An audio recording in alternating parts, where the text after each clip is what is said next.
During the wedding of a sterile millionaire, a mother with triplets invaded the church and left a mysterious box on the ceremony altar. Minutes later, all the guests ran out screaming in terror at what happened. Nora held her two daughters' hands tightly as she ran down the cold corridor of the children's hospital, her bare feet slipping on the waxed floor that reflected the harsh white lights from the ceiling. Her heart hammered in her chest with such violent force that it seemed to want to escape, while her breath came out in irregular gasps that burned her throat. Beside her, a nurse pushed the stretcher where Grace was lying. So pale she looked like she was made of wax, with purple lips and closed eyes, surrounded by wires and tubes that intertwined like webs over her fragile little body. Hazel and Ivy, the other two triplets, cried loudly, their screams echoing off the white walls as they tried to keep up with the frantic pace of the run.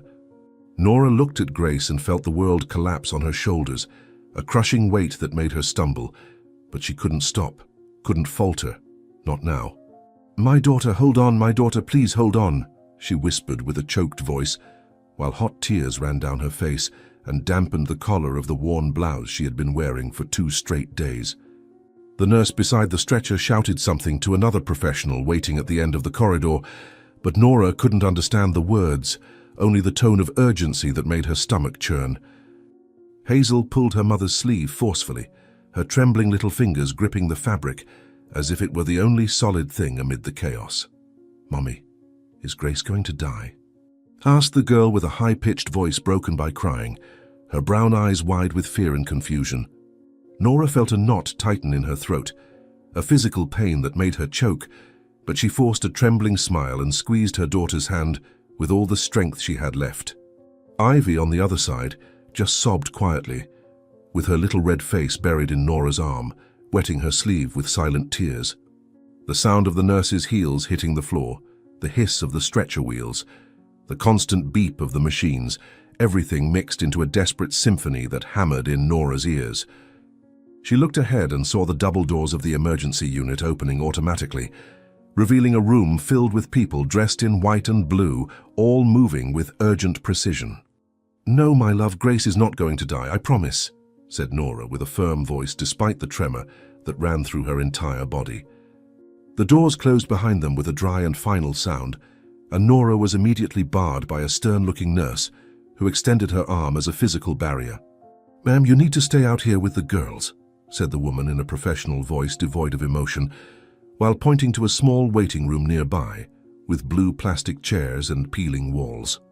Nora felt her legs weaken, as if the floor had turned into quicksand, and she clung to the doorframe with her nails, refusing to let go. Through the narrow glass of the door, she could see Grace being transferred to a table surrounded by at least 5 people, all talking at once, connecting new devices, adjusting masks, and checking monitors. A tall doctor with grey hair and thick glasses leaned over Grace with a syringe in his hand, shouting orders that Nora couldn't decipher. Hazel and Ivy clung to their mother's legs, crying even louder, their little bodies trembling with fear. Nora swallowed hard, feeling the bitter taste of bile rise up her throat, and forced the words out despite the tightness. "She's my daughter. I need to be with her, please," begged Nora, her voice coming out hoarse and desperate.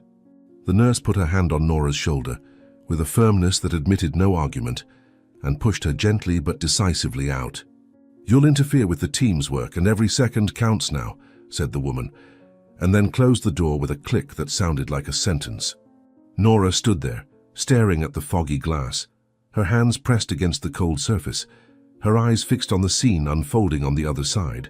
She saw the grey-haired doctor lean even further over Grace, placing a stethoscope on the girl's chest, while another professional injected something into one of the tubes connected to her arm. The heart monitor beside the table emitted a rhythmic but accelerated sound, each beep making Nora's heart jump. Hazel pulled her mother's hand forcefully, bringing her back to the cold corridor. "Mommy, come sit down, please," asked the girl with a trembling voice, pointing to the chairs in the waiting room where 2 other women were already seated, both with faces marked by the same expression of anguish. Nora shook her head, unable to move away from that door, unable to lose sight of Grace even for a second. Ivy started to cry louder, a sharp and desperate cry that echoed through the empty hallway. "I can't leave her alone in there," whispered Nora, more to herself than to her daughters.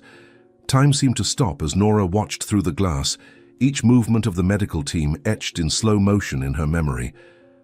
The grey-haired doctor raised his head and said something to a nurse beside him, who immediately ran to a metal cabinet and returned carrying a red bag full of liquid. They connected the bag to one of Grace's tubes, and Nora saw the dark liquid begin to flow down the transparent hose, entering her daughter's body. Grace remained motionless, so quiet that she looked like a doll, and that terrified Nora more than anything else.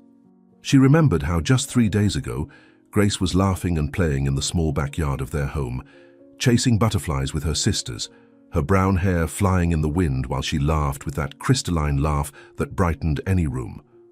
Now lying there on that cold table, surrounded by strangers and machines, she looked so small, so fragile, so vulnerable. Hazel pulled Nora's blouse again, harder this time, forcing her mother to look down. "Mummy, what are the doctors doing to Grace?" asked the girl, and Nora saw in her daughter's eyes the same fear that consumed her inside. Nora knelt on the cold floor, feeling the hardness of the surface press against her knees, already sore from walking and running through the hospital for the past few hours. She hugged her 2 daughters tightly, completely wrapping them in her arms, feeling their warm, trembling little bodies pressed against her chest. Their childlike scent, a mixture of chamomile shampoo and sweat, filled her nostrils and brought a very brief moment of comfort amid the nightmare. "They're taking care of her, my love. They're doing everything they can to make her better," said Nora, kissing the top of Hazel's head and then Ivy's, feeling the soft strands of hair under her lips. She wanted to believe her own words, wanted to be sure that everything would be fine, but fear was a living creature inside her, twisting her insides and sucking all the air from her lungs. Ivy sobbed against Nora's shoulder, further soaking the blouse already drenched with tears and sweat. Hazel looked at the emergency door and then back at her mother, her small eyes full of questions she was too young to ask but old enough to feel. Nora squeezed the girls harder, as if she could protect them from everything, from the pain, the fear, the unbearable possibility of loss. "You're my strong girls, aren't you?" she whispered, and felt them both nod against her body. A loud sound from the emergency room made Nora jump up, her heart racing so violently that she felt dizzy. She pressed her face against the glass door, hands trembling against the surface, and saw the team moving with even more urgency around Grace. The grey-haired doctor gestured quickly, pointing to the monitor, while 2 nurses adjusted the tubes and a 3rd ran to get something from another corner of the room. The muffled sound of raised voices came through the door, words Nora couldn't distinguish, but that carried an undeniable tone of alarm. She saw one of the nurses grab a kind of manual pump and start squeezing, making the liquid from the red bag flow faster into Grace's body. The monitor beside the bed now emitted a different sound, sharper, more insistent, and Nora felt her stomach turn violently. Hazel and Ivy clung again to their mother's legs, their little faces raised in search of answers Nora couldn't give. The entire world reduced to that small square of glass, to that blurred vision of her daughter fighting for life. "What's happening? Someone tell me what's happening," shouted Nora, falling to her knees, overcome by a pain that seemed impossible to bear. The door opened abruptly and the grey-haired doctor appeared, his face sweaty and tense, his glasses slipping slightly down his nose as he breathed with difficulty. Nora stared at him with wide eyes, her entire body paralyzed by anticipation, by the words he was about to say. "Grace is losing a lot of blood. Her platelets are dropping rapidly and her body isn't responding as it should," explained the doctor in a grave and tired voice, wiping the sweat from his forehead with the back of his hand. Nora felt her legs weaken and leaned against the wall to avoid collapsing on the floor, while Hazel and Ivy cried even louder around her. The doctor looked at the girls for a brief second and then turned his attention back to Nora, his blue eyes conveying a seriousness that froze her blood. "We are giving her a transfusion and trying to stabilize her, but I need you to understand the gravity of the situation," he continued, and each word was like a stab to Nora's heart. She opened her mouth to speak, but no sound came out, just a low, strangled moan that echoed in the empty corridor. The doctor placed his hand on her shoulder for a moment, a brief gesture of compassion amid the urgency. "Will she be okay? Will my daughter survive?" Nora finally managed to ask, her voice breaking on the last word. The doctor looked away for a fraction of a second, and that small gesture said more than any words could. Nora felt the ground opening beneath her feet, a black and infinite abyss threatening to swallow her completely. "We're doing everything within our power, but the next few hours will be critical," said the doctor. And then he quickly turned and went back into the emergency room, leaving Nora standing there, frozen in time and space. The words echoed in her mind like a funeral bell. The next few hours will be critical, repeating endlessly until they completely lost their meaning. Hazel pulled her mother's hand hard, bringing her back to the brutal reality of the cold corridor. "Mommy, I'm scared," said the little girl with a thin, trembling voice, and Nora saw tears running down her daughter's rosy cheeks. Ivy just hugged Nora's leg tightly, her small body violently shaking. Nora knelt again and embraced both girls, hiding her face in their hair so they wouldn't see the tears now freely flowing down her face. She needed to be strong, needed to maintain her composure. But how could she when the world was crumbling around her? "I'm scared too, my loves, I am too," admitted Nora. And for the first time in 7 years of being a mother, she allowed herself to cry in front of her daughters. The minutes dragged on like hours as Nora remained glued to that door, watching every movement inside the emergency room. The medical team worked non-stop, a perfectly synchronized choreography of professionals who knew exactly what to do, but who nonetheless seemed increasingly concerned. Nora saw the grey-haired doctor check the monitor again and make an abrupt gesture with his head to one of the nurses, who immediately ran to a phone on the wall and began speaking rapidly. Grace remained motionless on the table, her small, pale face almost disappearing amid all the tubes and wires surrounding her. Nora remembered the day the triplets were born 6 years ago, 3 tiny, identical babies who could fit together in the space of a pillow. She remembered how she held Grace for the first time, feeling the light and perfect weight of her daughter in her arms, looking at that wrinkled little face and those closed eyes, and promising that she would do anything, absolutely anything to protect her. Now standing outside that door, completely helpless, she felt she had broken that promise in the most devastating way possible. "I should have noticed earlier, should have brought her to the hospital sooner," Nora murmured to herself, guilt crushing her chest like a concrete weight. Hazel held her mother's face with both little hands, forcing Nora to look at her. "It wasn't your fault, Mummy, you didn't know," said the girl with a wisdom that shouldn't belong to a 6-year-old child, and Nora felt her heart break into even more pieces. How could her daughters be so small, and yet so strong? Ivy approached and hugged Nora by the neck, her warm little body pressed against her mother's, offering the only comfort possible in that impossible moment. Nora closed her eyes and took a deep breath, trying to gather strength from a deep place within her, a place she didn't know existed until she became a mother. She thought of all the nights she put them to bed, all the mornings she prepared breakfast with the few things she had in the pantry, all the stories she invented to make them smile. She thought of how she worked 2 shifts at the laundry to be able to pay rent and still have money for food, how she sewed their old clothes to make them last a little longer, how she sang lullabies even when she was too exhausted to keep her eyes open. All of this, every sacrifice, every hidden tear, every forced smile had been for them, for these 3 girls who were her entire life. "You are all I have in this world," said Nora, opening her eyes and looking at Hazel and Ivy with an intensity that made them stop crying for a moment. A loud noise from inside the room made Nora turn abruptly back to the door. The monitor that previously emitted that rhythmic sound now released a sharp and continuous alarm, a sound that pierced the ears and froze the blood in one's veins. The medical team took immediate action, the grey-haired doctor shouting orders, while a nurse climbed onto a stool next to the table and began performing chest compressions on Grace. Nora saw everything happen as if she were watching a movie, her mind refusing to process what her eyes were seeing. Another nurse rushed in with a red cart full of equipment, while the doctor initiated emergency procedures in an attempt to reverse the critical situation. Grace, my love, hang on. Mummy's here, Mummy's here," Nora screamed, her voice cracking and breaking as tears blinded her vision. The doctor tried again. Nora couldn't breathe, couldn't think, could only stare at that horrible scene unfolding on the other side of the glass. The medical team fought to stabilize Grace, while the sound of equipment filled the room. Nora knew this would be one of her nightmares forever. She saw the doctor look at the clock on the wall and then back to Grace, his expression tense and concentrated. He prepared the paddles again, rubbed one against the other, and applied a third shock. The monitor continued with that terrible sound. The line on the screen remained flat, and Nora felt her entire world collapse. Then, like a miracle, the monitor emitted a sound.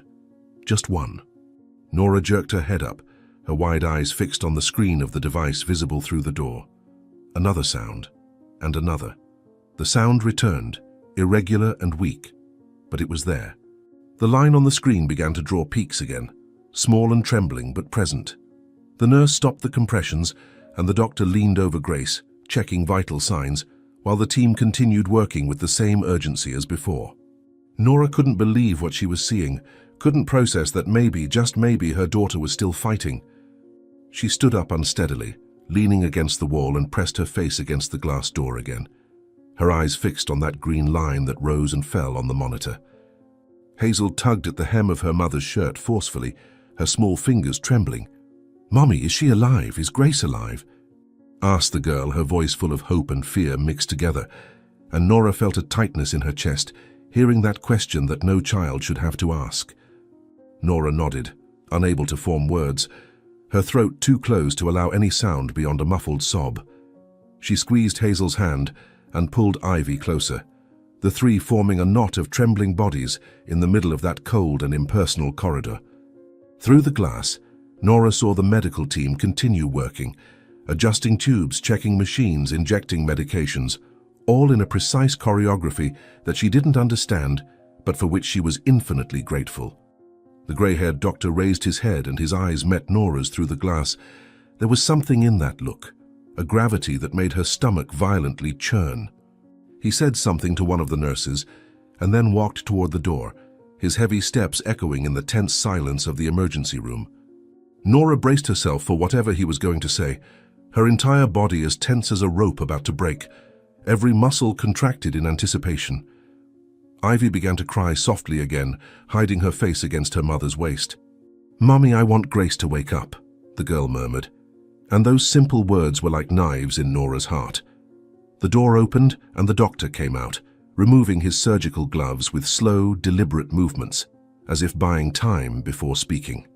His face was red from the effort, drops of sweat still running down his temples despite the cold air conditioning of the hospital, and there was a deep exhaustion in his blue eyes that went far beyond physical fatigue. Nora looked at him and saw decades of medical experience, hundreds of life-or-death situations, and also saw something that terrified her more than anything so far. She saw concern, real genuine concern, the kind that experienced doctors learn to hide, but that sometimes shows through when the situation is too serious for professional masks. The man took a deep breath before speaking, adjusting his glasses that had slipped down his sweaty nose, and Nora felt her legs begin to tremble again. Hazel and Ivy pressed against her, both looking at the doctor with those enormous eyes full of questions they were too young to verbalize but old enough to feel the weight of. "We managed to stabilize her for now," the doctor finally said, and Nora clung to those words as if they were a lifeline in the midst of a turbulent ocean. For now, those two words carried more weight than any medical speech could bear. Nora knew what they meant, knew there was a second part to that sentence, a part she feared hearing but needed to know. "But?" she managed to ask, her voice coming out hoarse and broken, almost unrecognizable. The doctor gestured toward the chairs in the small waiting room, clearly wanting her to sit before continuing. Nora firmly shook her head, her fingers tightly gripping her daughter's shoulders. "I'll stay here, you can speak right here," she said, refusing to move away from that door even by a few meters, refusing to lose sight of Grace for even a second. The doctor looked at Hazel and Ivy, clearly considering whether he should have that conversation in front of two 6-year-old children. Nora understood the look and quickly crouched down, her knees protesting against the movement. "Girls, sit in those chairs for a minute, all right?"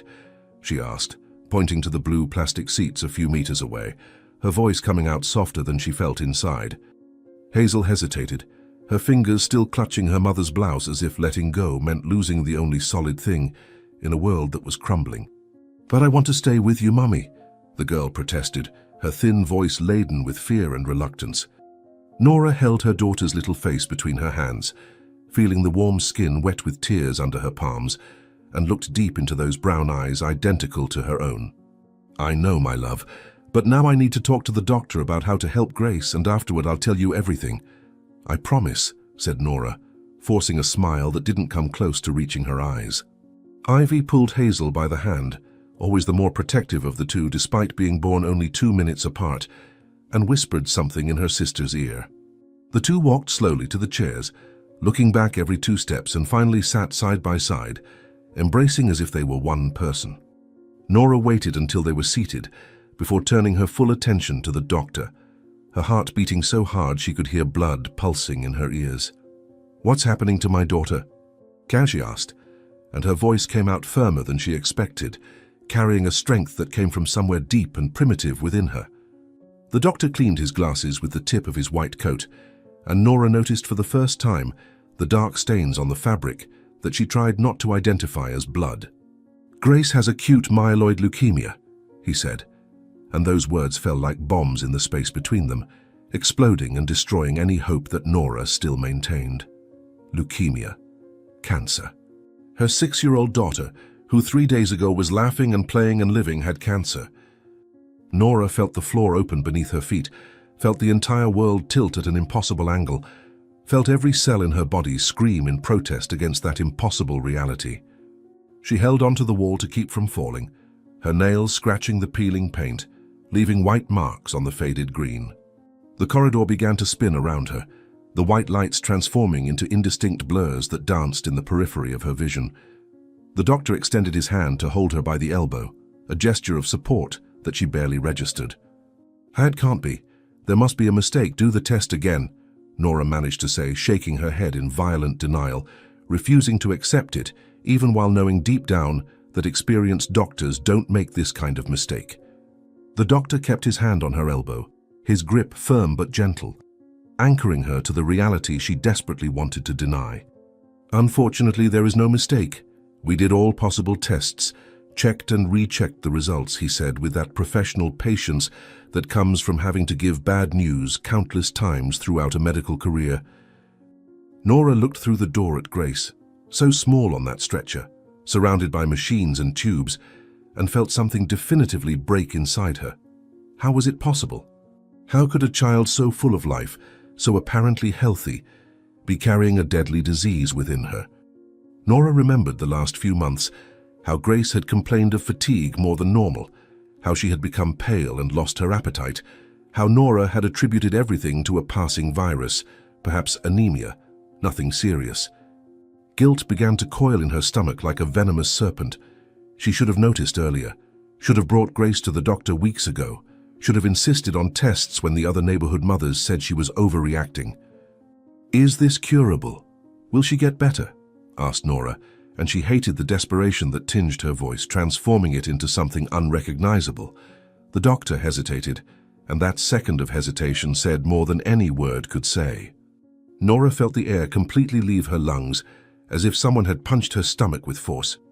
"Acute myeloid leukemia is a very aggressive type of blood cancer," he began, choosing each word with excessive care, as if navigating through a minefield. "It develops rapidly in the bone marrow cells and spreads through the blood to other parts of the body. Given the severity of the symptoms Grace presented today, the disease is already at a very advanced stage," continued the doctor, and each word was like a nail being hammered into the coffin of Nora's hopes. She forced herself to breathe, pulling the cold air from the corridor into her lungs that seemed to have forgotten how to function. The doctor kept talking, his voice taking on that clinical tone doctors use when they need to explain terrible things. "Grace will need to start chemotherapy immediately, probably today as soon as we can fully stabilize her. But even with aggressive chemotherapy, the chances of complete remission without a bone marrow transplant are very low," he said, and Nora felt each word penetrate her skin like icy needles. Bone marrow transplant. Nora had vaguely heard about it, knew it was something complex and expensive, something rich people did in private hospitals, not something that happened to a single mother who could barely afford the rent for a tiny apartment. "I can donate. I'll do it right now if necessary. You can take everything I have if it will save my daughter," Nora said immediately, stepping forward, ready to enter that emergency room and tear out any part of her body that could serve Grace. The doctor slowly shook his head, an expression of genuine regret crossing his tired face, and Nora felt her heart sink even deeper in her chest.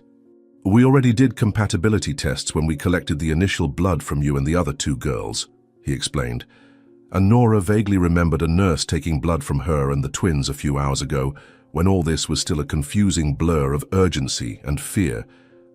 "Unfortunately, none of you three is compatible with Grace," the doctor continued, and those words were like a sentence.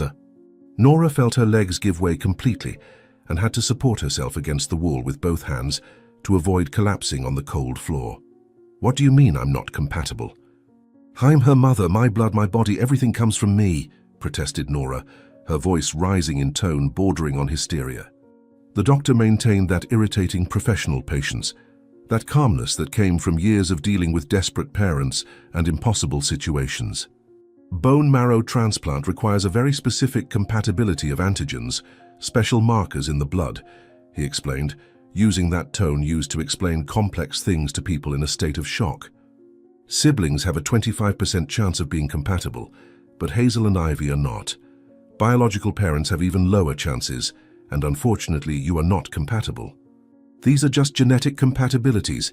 It has nothing to do with love or family bonds," he continued, and Nora wanted to scream that she didn't care about science, didn't care about antigens and markers. She just wanted to save her daughter. The world was being too unfair, too cruel, asking too much of her. It wasn't enough to be a single mother, work 2 shifts, barely have money for food. Now she couldn't even save her own daughter. "So what do I do? Where do I go?" "There has to be something I can do," said Nora, and tears began to flow down her face again, hot and bitter, wetting the already soaked collar of her worn blouse. "So there has to be a solution. I'll do anything, pay any amount, I'll sell everything I have," she continued. Knowing she had nothing to sell besides some old furniture and worn clothes, but willing to make any bargain with any force in the universe that might be listening. The doctor took a deep breath, and Nora saw something change in his expression, a hesitation that wasn't there before. "There is an option," he said slowly, weighing each word, and Nora clung to that phrase like a drowning person clings to any floating piece of wood. "The girl's biological father, if he is available for testing, has a 50% chance of being compatible," the doctor continued, and Nora's world completely stopped spinning. The father, Michael.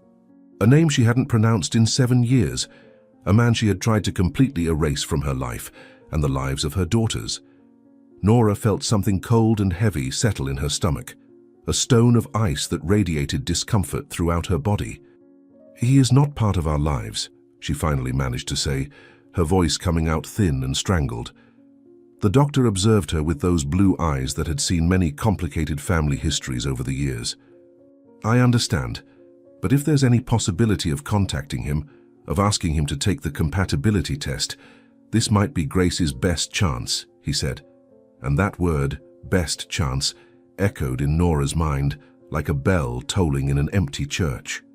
Actually, considering how quickly the disease is progressing and the lack of other immediate options, this may be the only real chance she has, the doctor added, and Nora felt the ground definitely disappear beneath her feet. Only chance. Those 2 words reverberated in the cold hallway, ricocheting off the white walls, penetrating deep into Nora's chest and lodging there like shrapnel. She looked at her 2 daughters sitting in blue plastic chairs, embracing each other, their pale little faces turned toward her, waiting, always waiting for Mother to solve everything, for Mother to make everything all right as she always did. Nora thought about Michael Davenport, the man who had been her boss at the commercial cleaning company where she worked 7.5 years ago. She remembered how young he was for an executive, just 28 at the time, handsome in a polished, groomed way that came from money and privilege, always wearing expensive suits and watches that probably cost more than she earned in a year. She remembered how he had started to notice her, to greet her in the hallways, to make conversation when they were alone in the elevator. Nora had been stupid enough to think that it meant something, that maybe he saw her as more than just an invisible employee who cleaned his office. "So it's been 7 years since I've seen this man. I don't even know if he still lives in the same city," said Nora, and her voice carried a bitterness that 7 years hadn't been enough to completely dilute. The doctor crossed his arms over his chest, a posture that Nora recognized as the one people assume when they're about to say something you don't want to hear. "I understand the situation is complicated, and I don't know what the circumstances are between you," he said carefully, treading on verbal eggshells.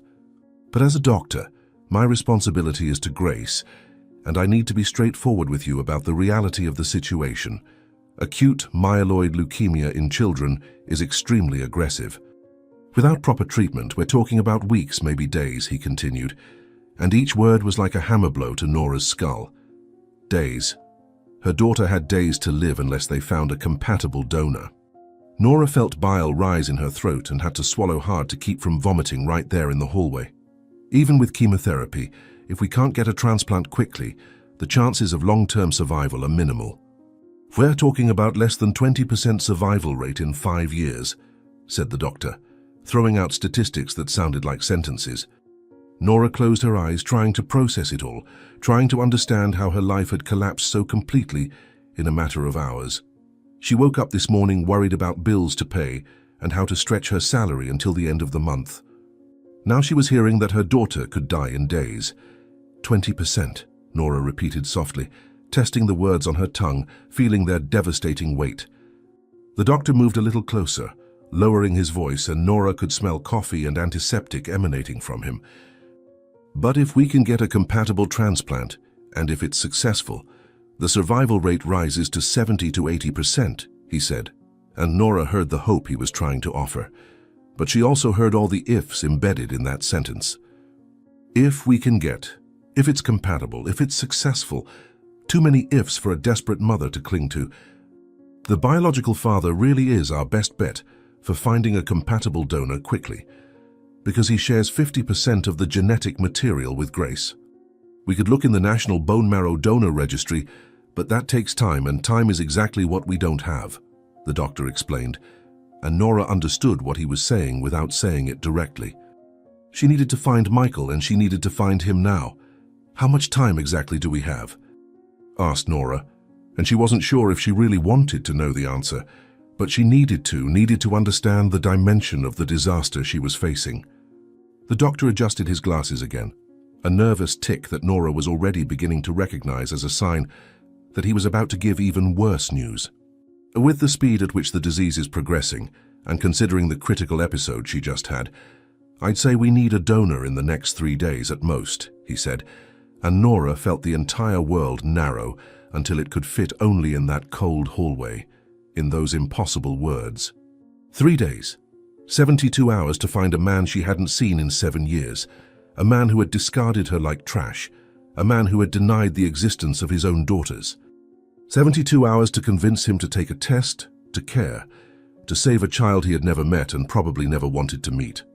Nora felt a hysterical laugh bubble in her throat, but she held it back, knowing that if she started laughing now, she wouldn't be able to stop, and the laughter would turn into screams.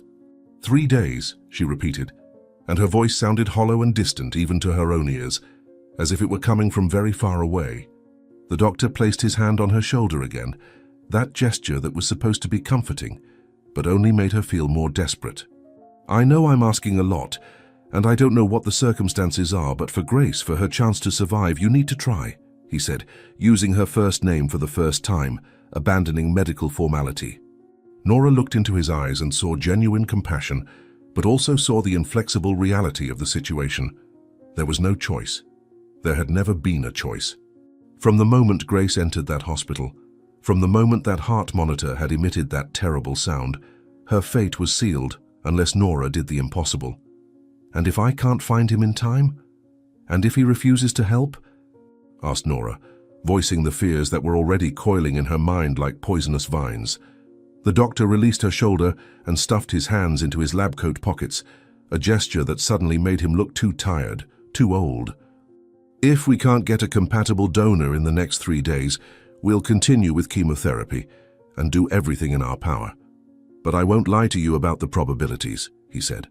And Nora hated his honesty in that moment, hated that he wasn't giving false hope, hated that he was being realistic when all she wanted was a comfortable lie. After 72 hours, if we don't have a donor and if Grace continues to decline at the current rate, we'll need to have a different conversation, he continued, pausing significantly, and Nora understood what he was saying without the words leaving his mouth. Palliative care, making her comfortable, preparing her for the end. No, said Nora, and the word came out with a force that surprised her, echoing in the empty corridor. We won't have that conversation because I'm going to find him. I'm going to make him help no matter what I have to do, she continued, and there was a fierce determination in that promise, a strength that came from a place so deep and primitive within her that it transcended reason or logic. It was pure maternal instinct, pure desperation transformed into action. Hazel appeared beside them without Nora noticing, having silently left her chair, her large eyes fixed on her mother's face. "Mommy, what is the doctor saying?" "Is Grace going to get better?" asked the little girl in that thin, frightened voice, and Nora felt her heart break into more pieces than it already was. Nora quickly knelt down, ignoring the pain in her knees, and held Hazel's face between her hands, that small, perfect face that she knew better than her own face. "Grace is very sick, my love, but Mommy is going to make her better, I promise," said Nora, and she hated making a promise that she might not be able to keep, but what else could she say? How do you explain to a 6-year-old that her twin sister might die? Ivy also approached, always following Hazel like a shadow, and the two girls looked at their mother with those eyes full of absolute faith, that unwavering belief that children have, that parents can fix anything, solve any problem. Nora pulled them both into a tight hug, feeling their warm little bodies against hers, the smell of children's shampoo mixed with the smell of hospital, and closed her eyes for a brief second. "I don't know how to find her father," said Nora, feeling a pang of panic. "How would she find Michael without a starting point? But you have his full name. That's already a start. Try social media, public records, maybe the company where you work together. Someone has to know where he is," suggested the doctor, and Nora nodded mechanically, her mind already running in several directions at once. The company no longer existed, had closed 3 years ago according to what she had heard from former colleagues. Social media. She didn't even have a good enough phone to properly access it. She used an old device that barely connected to the internet. But there were internet cafes in the neighborhood.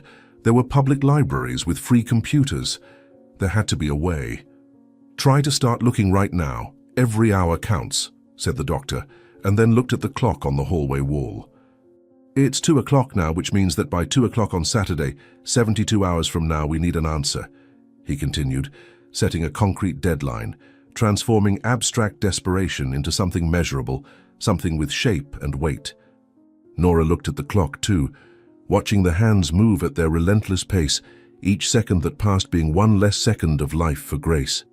72 hours, she murmured, doing the mental math Friday afternoon to Saturday afternoon, 3 days that seemed simultaneously like a long time and no time at all. The doctor looked at the two girls clinging to Nora and then back at her, and there was something in his expression that made her stomach churn again. "There's one more thing you need to understand," he said, hesitating in a way that made it clear that whatever came next would be even worse. Nora took a deep breath, bracing herself, though nothing could really prepare her. "We need to start the process in the next 3 days. We need to have the donor identified and confirmed. Grace needs to be stable enough to endure the wait until the transplant, and with the speed the disease is progressing, each day of delay decreases her chances of surviving the procedure itself," he explained, and Nora understood what he was saying. It wasn't just about finding Michael. It was a race against time on multiple fronts, each with its own impossible deadlines and devastating consequences. "But chemotherapy will hold her for a while, won't it? It will keep her alive until we can do the transplant?"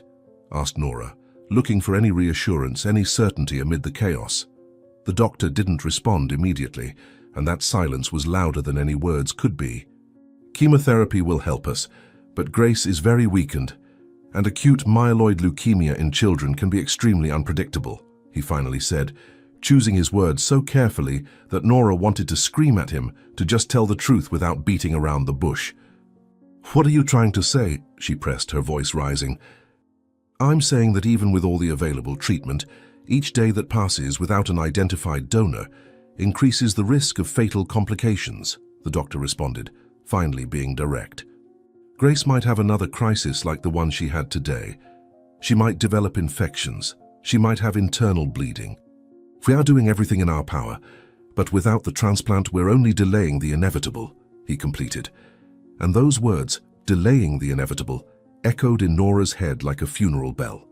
Hazel pulled on her mother's blouse hard, bringing Nora back to the hallway, to the two girls looking up at her with those eyes full of questions and fear. "Mom, is Grace going to die?" asked Hazel directly, that brutal question that cut through Nora like a knife. And Ivy started crying softly again, as if her sister's question had vocalized the fear she couldn't express. Nora pulled the two girls closer, completely enveloping them with her arms, and looked at the doctor over their heads. "No, she won't, because I'm going to find your father and make him save Grace," said Nora. And that promise was made both to her daughters and to herself, a vow she needed to make out loud to make it real, to make it possible. The doctor nodded, seeming relieved to have passed on all that terrible information, and now being able to return to the concrete world of medicine, to what he could control. "I'll go back to take care of Grace now. She'll be transferred to the pediatric intensive care unit, where we can monitor her better," he said, and then paused, as if thinking whether he should add anything else. "You can see her briefly before the transfer if you want, but only for a few minutes," he offered, and Nora nodded gratefully. She needed to see Grace, needed to look at her daughter and promise her, even if Grace couldn't hear, that everything would be okay. "Hazel, Ivy, do you want to see your sister too?" asked Nora, looking at the two girls who nodded vigorously, tears still streaming down their pale faces. The doctor opened the door and gestured for them to enter. Nora held the hands of both girls, and together they crossed that threshold, entering a world of machines, tubes, and chemical smells that made Nora's stomach churn. "Just a few minutes, and then you need to go. We have to prepare her for the transfer," the doctor warned as he led them to the stretcher where Grace was lying. Grace seemed even smaller than before, if that was possible, her little face almost disappearing amid all the tubes and wires surrounding her. Her skin was too pale, almost translucent, and there were purple spots on her arms where the nurses had inserted the intravenous lines. Her lips were dry and cracked, and her eyes remained closed, the delicate eyelids trembling slightly, as if she were dreaming. Nora approached the stretcher slowly, as if sudden movements could break that fragile moment, and extended her trembling hand to touch her daughter's arm. Grace's skin was warm, feverish, and Nora felt a sob rise in her throat. Hazel and Ivy stood on both sides of the stretcher, their little faces raised to look at their sister, and both began to cry silently. "Grace, it's Mommy, my love, I'm here," Nora whispered, her voice breaking, and gently stroked her daughter's brown hair, that hair that needed a cut for weeks, but that Nora hadn't had time to do. "You're going to get better, I promise. Mommy's going to make you better," Nora continued, and didn't know if she was trying to convince Grace or herself. Hazel extended her little hand and touched Grace's arm carefully, as if her sister were made of glass and could break. "Grace, wake up, please. I want you to wake up," said Hazel with a thin, broken voice. But Grace didn't move, didn't give any sign that she had heard. Ivy sobbed louder and hid her face in Nora's arm, unable to look at her sister in that state. A nurse approached and gently touched Nora's shoulder. "We need to start the preparations for the transfer," the woman said in a soft but firm voice, and Nora understood that their time was up. She leaned over the stretcher and kissed Grace's forehead, feeling the warm, moist skin under her lips. "Mommy has to leave now, but I'll be back soon, okay?" "You stay strong, my warrior, stay strong for Mommy," Nora whispered, and then forced herself to move away, each step being physical torture. Hazel and Ivy said goodbye too, kissing Grace and promising to return soon, their little voices breaking into sobs. The doctor guided them back out of the emergency room, and the door closed behind them with that final sound that Nora was beginning to hate. They stood in the corridor for a moment, the three of them hugging, forming a small knot of despair and love. Nora took a deep breath, trying to gather strength from somewhere deep inside her, trying to find the courage she would need to do the impossible in the next 72 hours. She looked at the clock on the wall again, watching the hands advance relentlessly, and thought of Michael Davenport, a man she needed to find, a man who might be the only chance to save Grace. "Let's go home to get some things, and then Mommy needs to start looking for your father," Nora said, her voice sounding firmer than she felt. Hazel looked at her with those big, frightened eyes. "How will you find him, Mommy?" "Do you know where he is?" asked the girl, and Nora shook her head, brutal honesty being the only thing she could offer now. "I don't know, my love, but I'll find out. I'll look everywhere until I find him," Nora replied, and then looked at the doctor one last time. He was standing there, watching them with that expression of professional compassion that was probably all he could offer after giving so much bad news in one day. 72 hours, Nora said, more of a statement than a question, confirming the impossible deadline she had been given. The doctor nodded gravely, adjusting his glasses once more. 72 hours until Saturday at 2 o'clock, he confirmed, and then added something that made Nora's blood freeze in her veins. "You have 72 hours. After that, we'll need to talk to you about palliative care," he said. And those words, palliative care, were like a sentence pronounced aloud, making the unthinkable into something concrete and real and terrible. Nora left the hospital with her 2 daughters still hugging her, the cold afternoon air hitting her face and bringing her back to the brutal reality that was now her life. The parking lot was full of shiny, expensive cars, people coming and going with their normal lives, their trivial concerns, completely oblivious to the fact that Nora's world had completely collapsed in the last few hours. She stopped in the middle of the path, looking at the grey sky that threatened rain, and felt the weight of 72 hours pressing on her shoulders like a load of concrete. 72 hours to find a ghost, a man who had tried hard to disappear from her life, a man who probably didn't even remember her name anymore. Hazel tugged at her mother's hand, bringing her back to the present moment. "Mommy, where are we going now?" asked the little girl, her small and frightened voice echoing in the open space of the parking lot. Nora looked at her 2 daughters, at those pale, tired little faces, and forced herself to breathe. "We're going home to get some things, and then Mommy needs to start searching," she replied, her voice coming out firmer than she expected, a firmness born of pure desperation. The apartment was 4 kilometers from the hospital, and Nora had no money for a taxi, so they walked. Each step seemed to weigh a ton, Nora's legs protesting against the accumulated fatigue of hours, without sleep, without eating, without stopping. Ivy complained of tiredness halfway through, and Nora picked her up despite her own arms being numb from exhaustion. Hazel held tightly to her mother's free hand, too silent for a 6-year-old child, processing things no child should have to process. When they finally reached the old peeling building where they lived, Nora climbed the 3 flights of stairs with Ivy still in her arms, her lungs burning, her heart pounding erratically. The apartment was small, just 1 bedroom that the 4 of them shared, a living room that also served as a kitchen, and a tiny bathroom with noisy plumbing. Nora placed Ivy on the worn-out sofa and went to the drawer where she kept the few important documents she owned. Her hands trembled as she searched, throwing old papers aside, overdue bills, the girls' vaccination cards, until she finally found what she was looking for.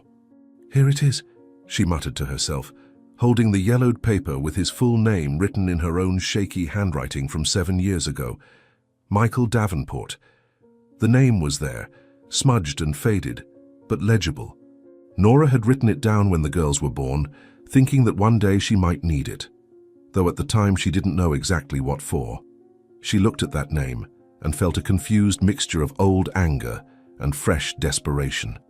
This man, these 2 words on an old piece of paper, were Grace's only hope. Nora took the old precarious cell phone from her purse, that device she had bought used 3 years ago, and that barely worked properly. She didn't have Michael's number, never did, but she had the name of the company where he worked, or at least where he worked 7 years ago. Her fingers trembled as she typed the name into the slow browser that took forever to load. When the page finally opened, Nora felt her stomach sink. The company had closed 5 years ago. Bankruptcy. There was no address, no phone number, just old newspaper articles about the financial scandal that had brought down the company. No, it can't be," whispered Nora, her voice breaking as she continued to scroll, looking for any information on where Michael might be now. Hazel approached and looked over her mother's shoulder. "Did you find him, Mummy?" asked the girl with hope tinging her tired voice. Nora shook her head, biting her lower lip hard to keep from crying in front of her daughters again.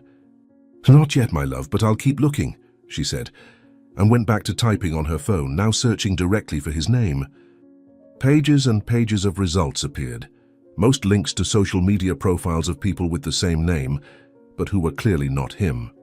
Nora clicked on each one, checking blurry profile pictures, reading vague descriptions, looking for any sign of the Michael she knew.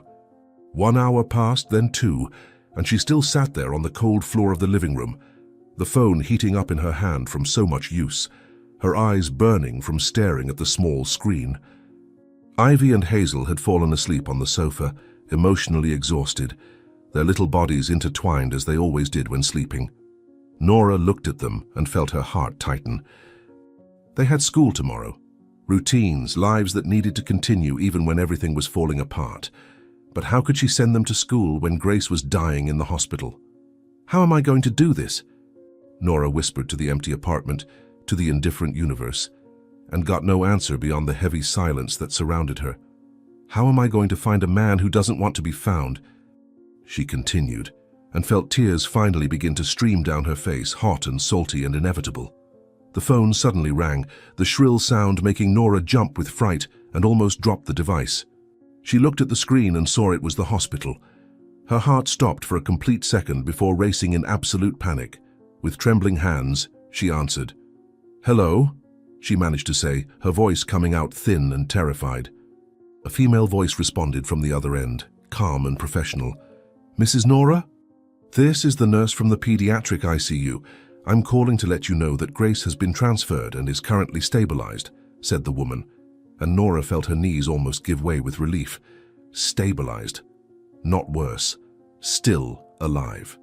"Visits are allowed at any time for immediate family members, so you can come whenever you want," the nurse continued, and Nora thanked her with a choked voice before hanging up. She looked at her 2 daughters sleeping on the sofa and made a decision. She couldn't wake them now. They needed sleep. They needed some normalcy. She would look for Michael all night if necessary, and in the morning she would return to the hospital. "I'll find him, Grace, I promise," Nora whispered to the empty apartment, as if the words could cross the distance and reach her daughter in the hospital. "Mommy will bring him, will make him save you," she continued, and that promise was both an oath and a prayer. The night passed in a blur of fruitless searches. Nora called every major company in the city that she could find online, leaving messages on answering machines, asking if they knew Michael Davenport, if he worked there, if anyone knew where he was.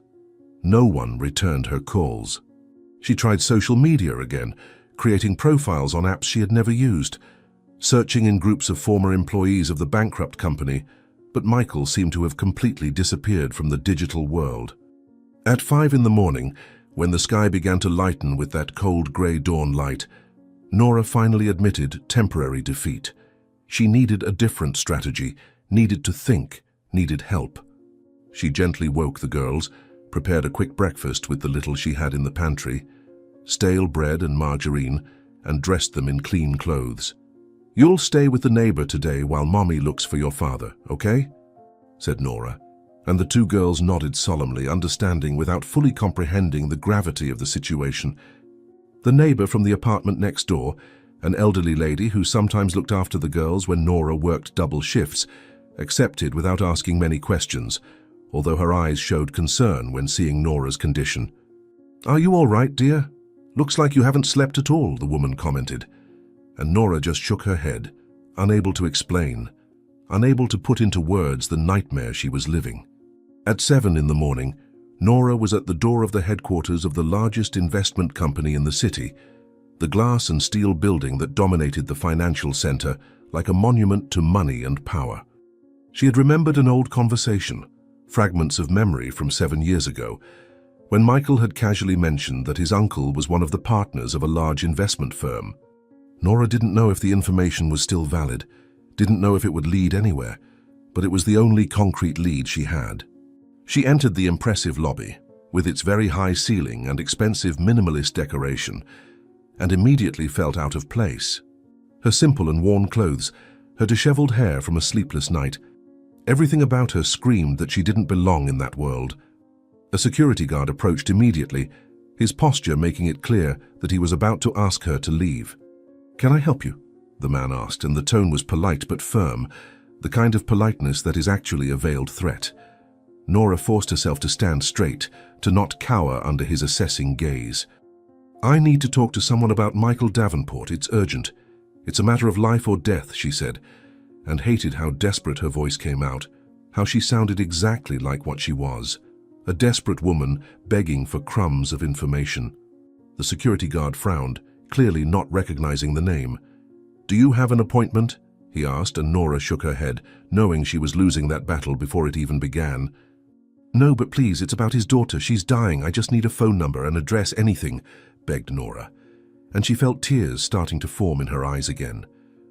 The security guard looked uncomfortable for a moment, his professional mask cracking slightly at her obvious desperation.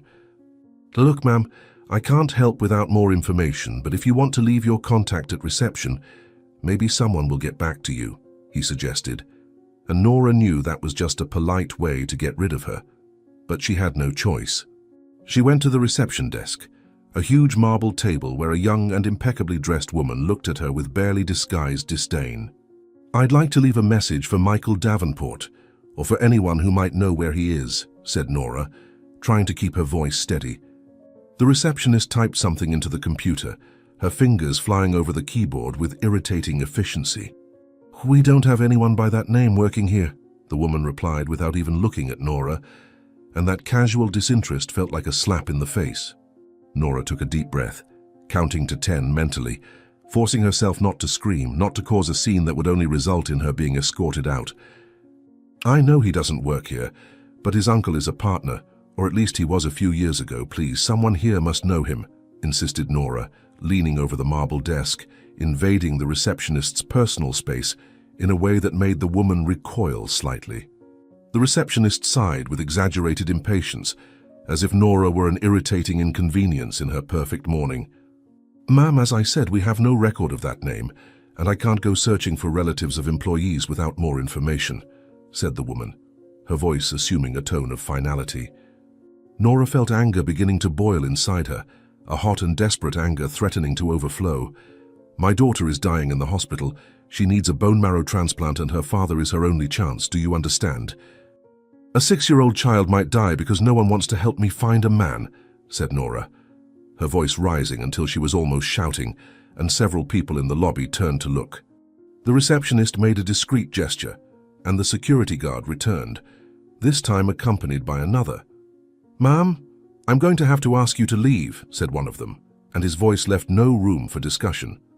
Nora looked around, saw all those well-dressed and indifferent faces looking at her as if she were crazy, and felt something break inside her.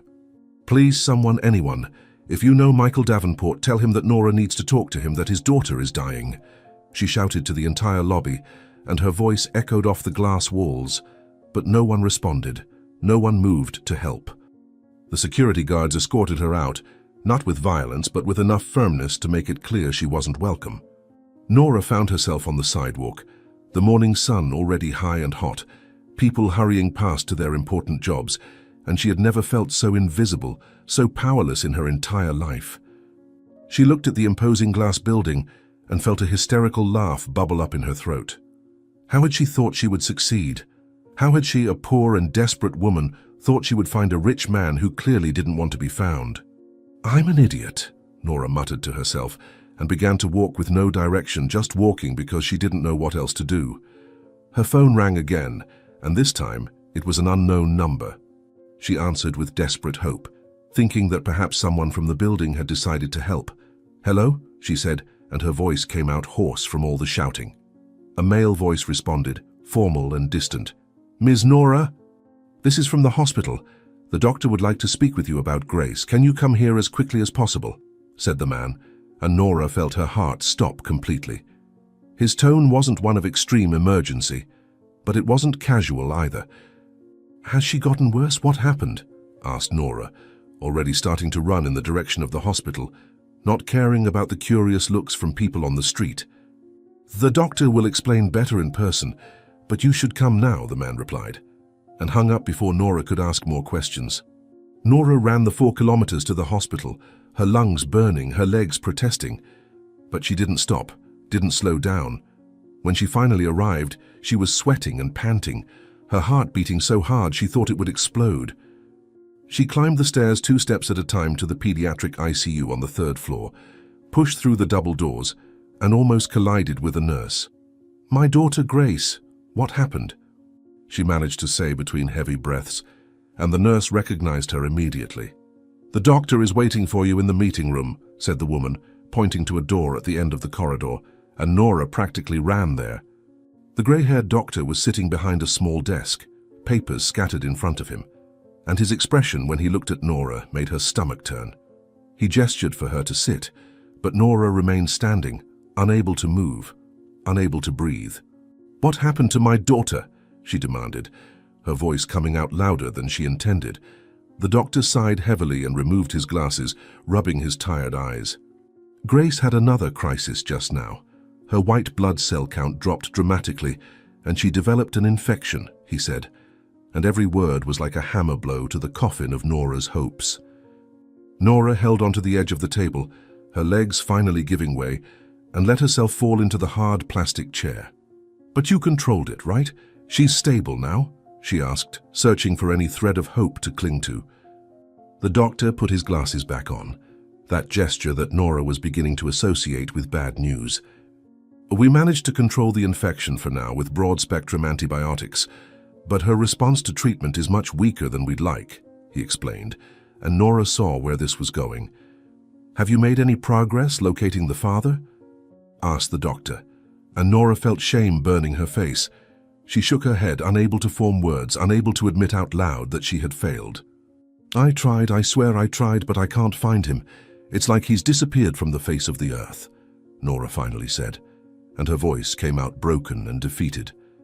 The doctor nodded slowly, as if he already expected that answer. "We've activated the National Bone Marrow Donor Registry, but it will take at least a week to get results, and even then there's no guarantee of finding a compatible donor," he said, and Nora understood what he wasn't saying directly. A week was too much time. Grace didn't have a week. "How long does she have?" asked Nora, and she hated having to ask that question, hated that this was real and not just a nightmare she could wake up from.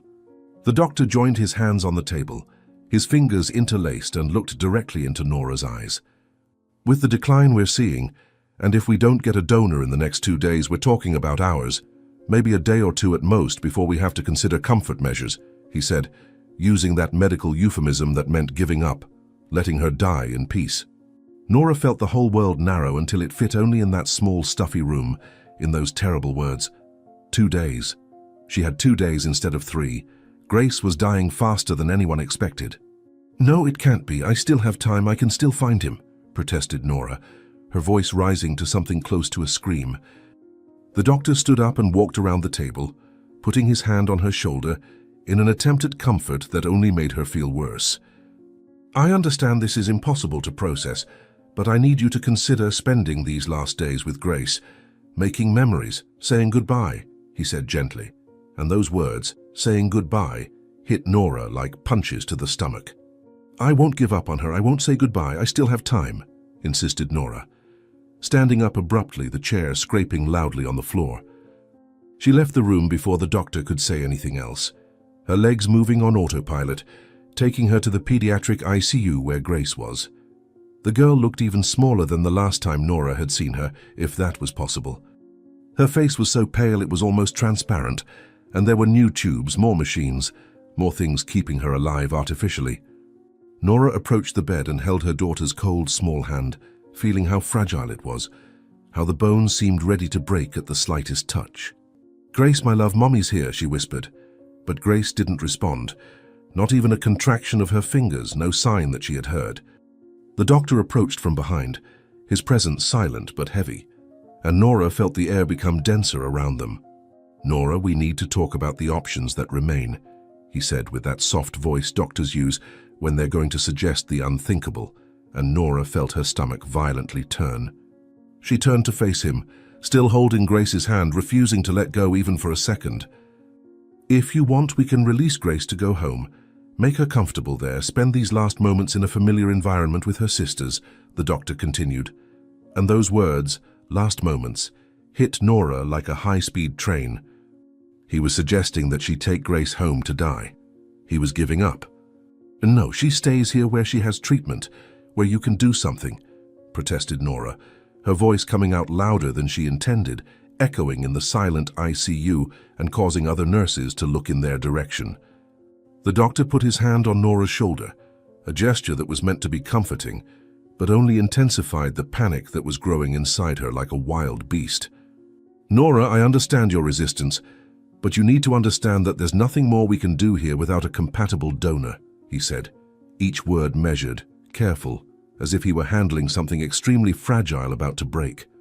Nora moved away abruptly, releasing his hand from her shoulder, and looked at Grace in the bed, at that small body surrounded by machines that beeped and flashed in rhythms she didn't understand but knew were important, that were keeping her daughter alive. The idea of disconnecting all that, of taking Grace home just to wait for the end, was so absurd, so inconceivable, that Nora felt a hysterical laugh threatening to escape from her throat. "No, she stays here where she has treatment, where you can do something. I won't give up on her," said Nora, her voice coming out firmer than she expected, carrying a stubbornness born of pure maternal love. The doctor sighed heavily, adjusting his glasses in that gesture that Nora knew so well, and she saw in his eyes a resignation that terrified her more than any word could. "Without Michael Davenport or another compatible donor in the next few hours, there's nothing we can do beyond keeping her comfortable, and considering her condition, perhaps it would be better for her to spend her last moments at home with her sisters," he said, using that medical euphemism that meant giving up, accepting the inevitable, preparing for the worst. The doctor ran his hand over his tired face, a gesture that revealed the weight of decades dealing with impossible situations like this. "Nora, there's nothing more we can do for Grace here in the hospital without a compatible donor," he said, his voice carrying a brutal honesty that doctors rarely share. "I'll release her to go home until we have a way to perform the procedure," he continued, and that clinical decision was simply the medical reality of the situation, the standard protocol when there was no more treatment available. Nora stared at him, processing what that meant, processing that Grace could leave the hospital. "Can I take her with me now?" she asked, her voice urgent, and the doctor nodded. "Yes, I'll disconnect the monitors and prepare her to leave. I'll provide portable oxygen and some basic medications," he explained with that clinical efficiency. "As soon as you manage to bring Michael Davenport, if he agrees to take the test, you come back here immediately," he said, making it clear that this release was temporary, just until they resolved the donor issue. Nora nodded vigorously, her heart racing with a mixture of fear and renewed determination. "How much time do I have?" she asked, needing to know the real deadline. The doctor looked at Grace in the bed and then back to Nora. "Honestly, hours, maybe a day at most. She's declining rapidly," he answered straightforwardly. "Then I'll come get her in an hour. I need to pick up the other girls first," said Nora. And the doctor nodded in agreement, already turning to call the team and begin preparations for the release. Nora left the ICU practically running, her feet hitting the waxed floor of the corridor, while her mind raced even faster, planning each next step. She needed to pick up Hazel and Ivy from the neighbor's house, needed to return to the hospital to get Grace, needed to reach St. Francis Church before 3 o'clock. And it was almost noon now. 3 hours. She had only 3 hours to gather her daughters, cross the city, and crash the most guarded wedding of the year. The elevator took forever to arrive, and when it finally descended to the ground floor, Nora pushed the doors before they even fully opened, exiting into the crowded lobby. She crossed the space in wide, quick steps, pushing the glass door and stepping out into the suffocating midday heat. The sun was high and relentless, burning her already stress-sensitized skin, but she barely registered the discomfort. The neighbor's house was just a few blocks away, and Nora made the journey almost running, ignoring the curious looks from people in the street. When she reached the old building, she climbed the stairs 2 steps at a time, her heart beating so hard she could feel the pulse in her throat. She knocked on the door urgently, pounding on the old wood forcefully, and the neighbor opened with a frightened expression. "Nora, what happened? Grace?" The woman began, but Nora interrupted her by entering the apartment without waiting for an invitation. Hazel and Ivy were sitting on the floral sofa watching television, but jumped up when they saw their mother. "Mommy!" they shouted in unison, running to hug her, and Nora knelt down to receive them both, wrapping them in her arms with desperate force. "Girls, we need to go now. We're going to pick up Grace and then we'll meet your father," said Nora, speaking quickly while already pulling the two toward the door. Hazel held her mother's arm, her eyes wide. "Are we really going to meet our father today?" asked the girl, and there was a mixture of fear and excitement in her voice that broke Nora's heart. "Yes, my love. Today you'll meet him and he's going to help Grace," Nora replied with a conviction she didn't completely feel, but that she needed to project for her daughters. Ivy pulled at her mother's sleeve. "But where is Grace? Why isn't she with you?" asked the girl, and Nora took a deep breath before answering. "Grace is leaving the hospital now. The doctor released her to go home, so we'll pick her up and then all go together to meet your father," explained Nora, omitting the terrible details about Grace's critical condition, about how she was being released, because there was nothing more the hospital could do. The neighbor approached, touching Nora's shoulder with evident concern. "Nora, are you sure about what you're doing? Taking the girls for a confrontation like this?" the woman asked quietly, but Nora was already at the door, already leaving. "I don't have a choice, it's the only chance," Nora responded over her shoulder, and then descended the stairs with the two girls running behind her, their shoes tapping on the cracked concrete of the steps.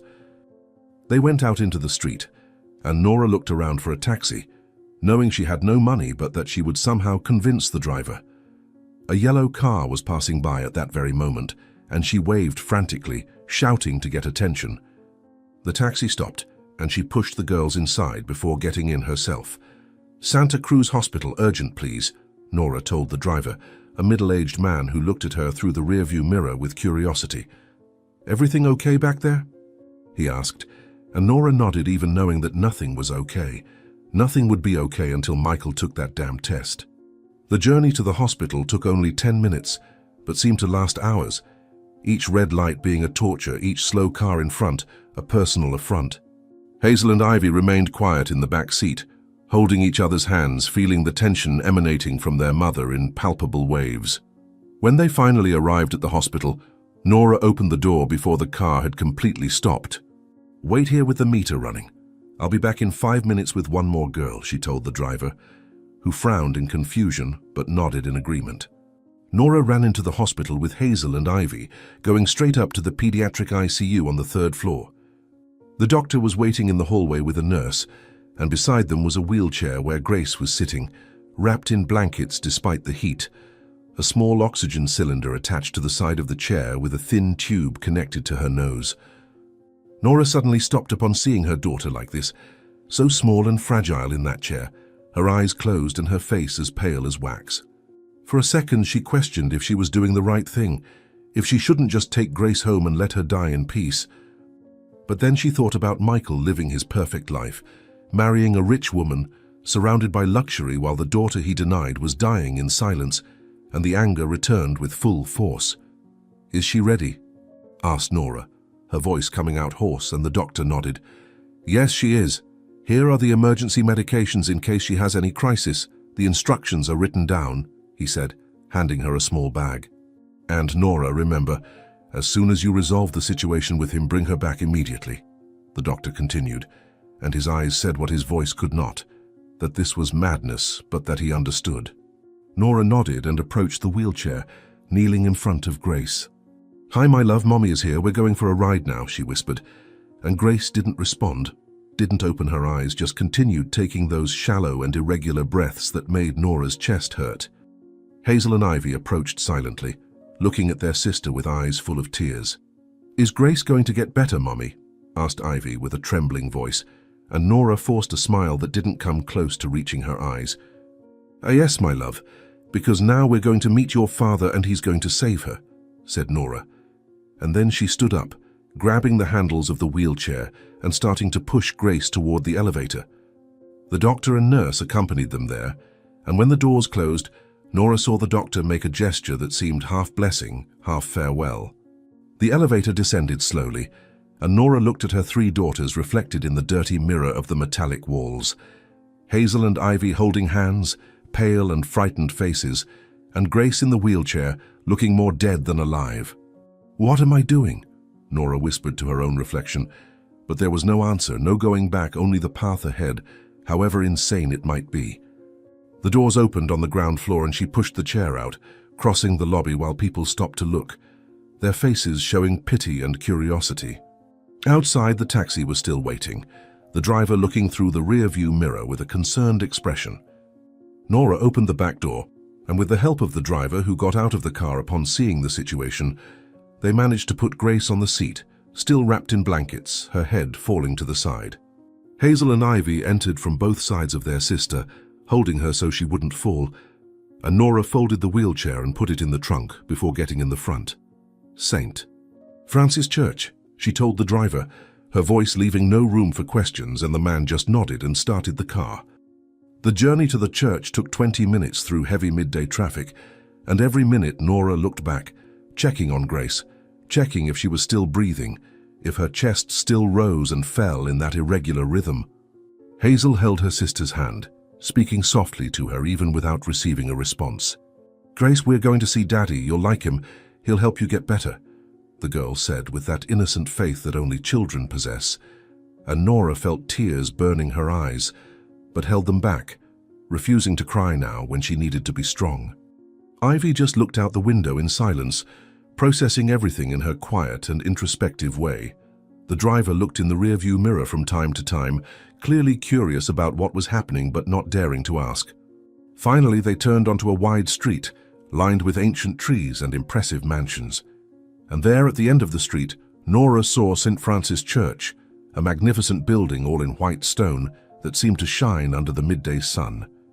There were expensive cars parked everywhere, security guards with earpieces strategically positioned, and a red carpet that descended the wide steps of the main entrance. "Stop here," said Nora when they were still a block away, not wanting to draw attention from the security guards yet. She handed over the money, got out of the car, and opened the back door, helping the girls out. Grace needed to be carried, and Nora picked her up, feeling how she was too light, how her body seemed to have no substance. "You stay close to me. Don't leave my side for anything," Nora instructed Hazel and Ivy, who nodded solemnly. The driver took the wheelchair out of the trunk and opened it for Nora, who gently placed Grace there, adjusting the blankets around her. "Good afternoon," said the driver before getting into the car and leaving, and Nora stood there for a moment looking at the church at the end of the street. It was almost 2:30. The ceremony would begin in half an hour. It was now or never. "Let's go, girls," said Nora, and began pushing the wheelchair along the sidewalk, Hazel and Ivy walking on either side like little guards, the four of them approaching that world of wealth and power where they were not welcome but where they needed to be. As they got closer, Nora saw the magnitude of the event. Dozens of security guards, photographers kept behind velvet ropes, guests arriving in cars that probably cost more than her entire house. All dressed in expensive clothes, jewelry gleaming, expensive perfumes scenting the air. And there she was, a woman in worn clothes pushing a wheelchair with a dying child, accompanied by two frightened girls. They didn't fit in. They were an ugly stain on a perfect picture. A security guard saw them approaching and immediately came toward them, his posture making it clear they were not welcome. "Sorry, ma'am, this is a private event. I need to ask you to leave," said the man, placing himself between Nora and the stairs leading to the church entrance. Nora took a deep breath, preparing for battle, to force entry in any way necessary. "I need to speak with Michael Davenport. It's urgent. It's about his daughter," she said, pointing to Grace in the chair, and the security guard looked at the girl, saw the oxygen cylinder, saw how pale and unconscious she was, but just shook his head. "No invitation, no entry. Those are the orders. If you want to leave a message, you can leave it at reception," he responded with that fake politeness that is actually a veiled threat. Nora felt anger beginning to boil, felt all the desperation and frustration of the last 48 hours threatening to explode. "His daughter is dying. Look at her.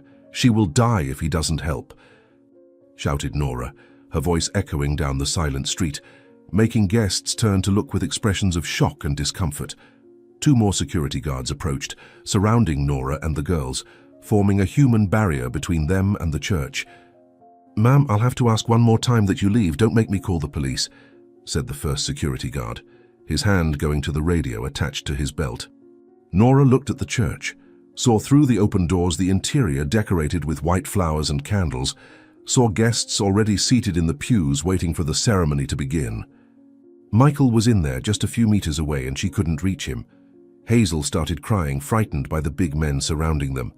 "Mommy, I'm scared," said the little girl, and that tearful voice of her daughter was the last straw. Nora made a decision. If she couldn't enter through the front, she would have to force her way in another way. She quickly crouched down and whispered to Hazel and Ivy, "When I start screaming, you run with me. Don't stop for anything. Understood?" she said.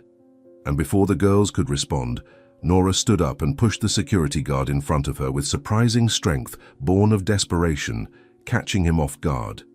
He stumbled to the side, and Nora took advantage of the opening, pushing Grace's wheelchair toward the stairs, screaming with all the strength in her lungs.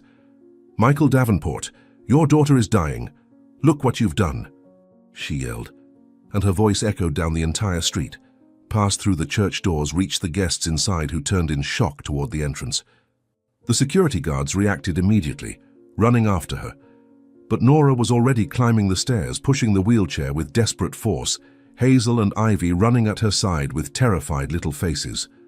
She reached the top of the stairs and pushed the double doors of the church that opened with a bang, revealing the magnificent interior decorated for a fairy tale wedding.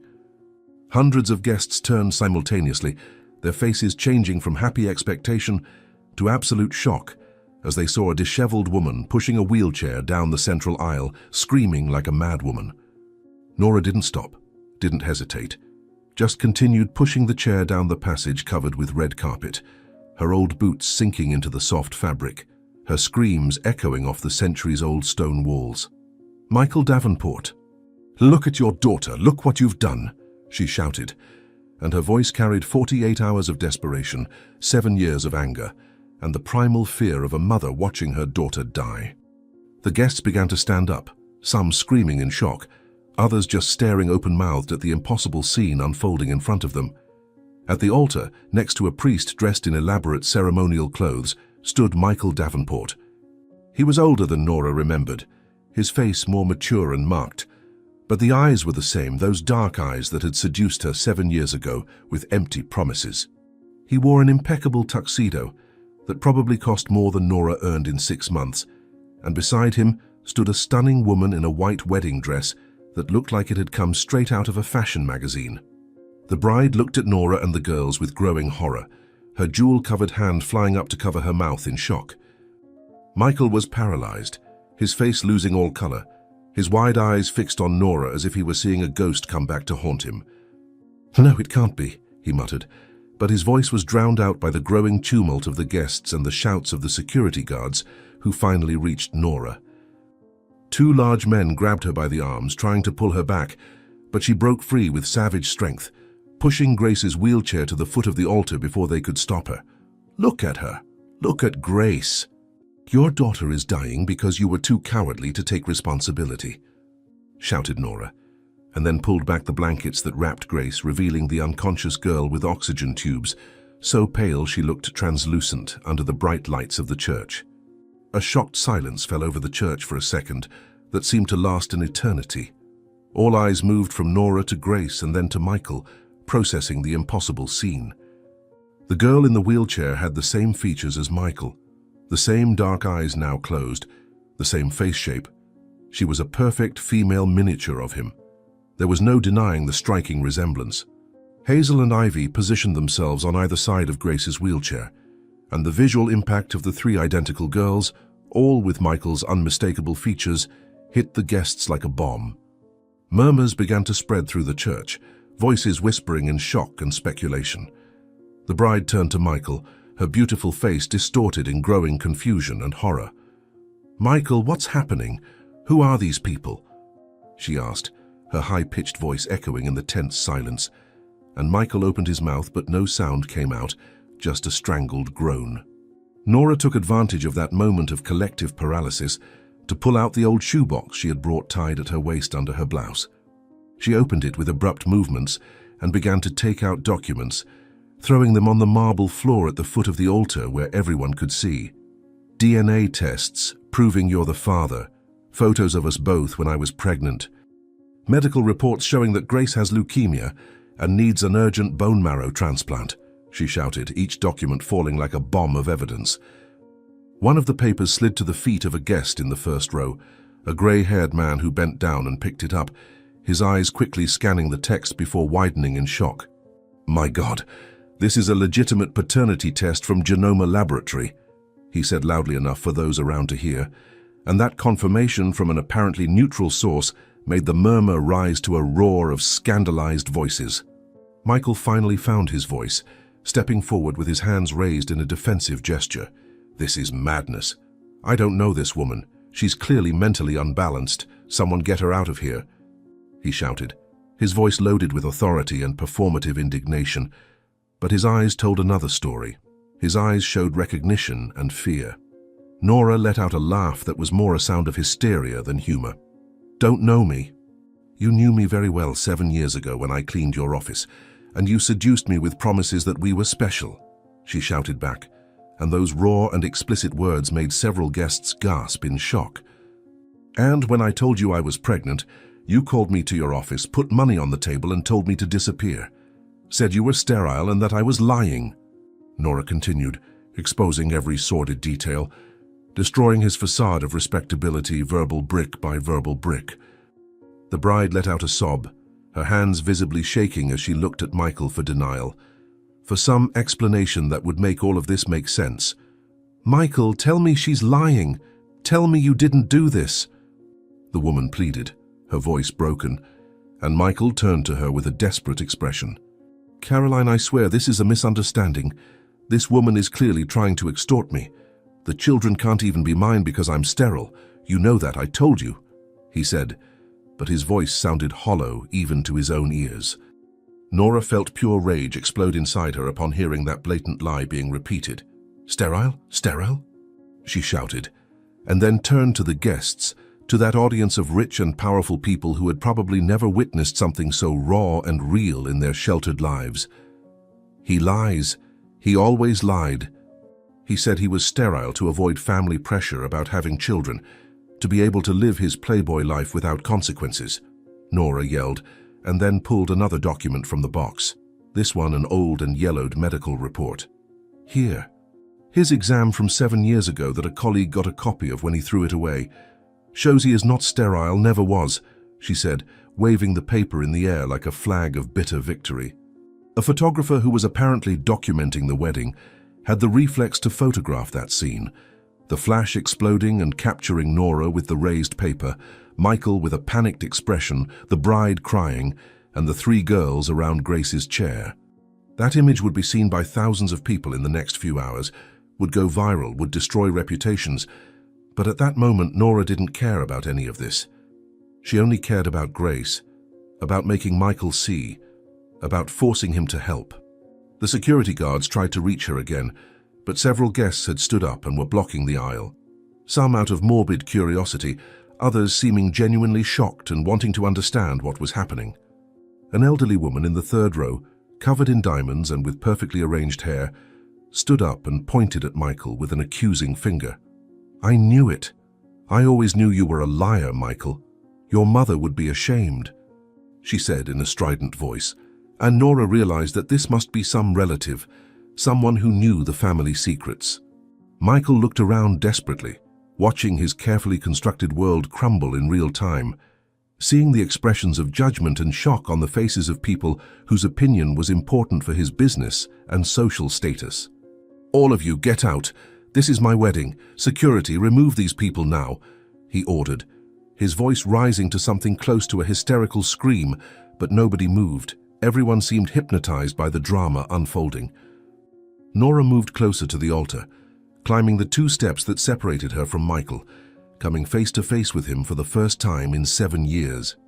Up close, she could see the sweat running down his temples, despite the freezing air conditioning in the church, could see the poorly disguised panic in his eyes. "You will take the bone marrow compatibility test," said Nora, not as a request but as an order, her voice coming out low and dangerous. "You'll do it today now because Grace has hours to live and you are her only chance," she continued, and then did something she hadn't planned, something born out of accumulated desperation and anger. She pulled the cell phone from her pocket, that old cracked device, and showed Michael the photo she had taken of Grace at the hospital that morning, the last photo before leaving. The image showed Grace intubated, connected to machines, with monitors showing numbers that meant imminent death. "Look what you've done. Look what your cowardice caused," shouted Nora, pushing the phone almost against his face, forcing him to see, forcing him to confront reality. Michael looked at the photo, and something in his face changed, the mask of indignation cracking to reveal something that could be horror or guilt or just fear of scandal.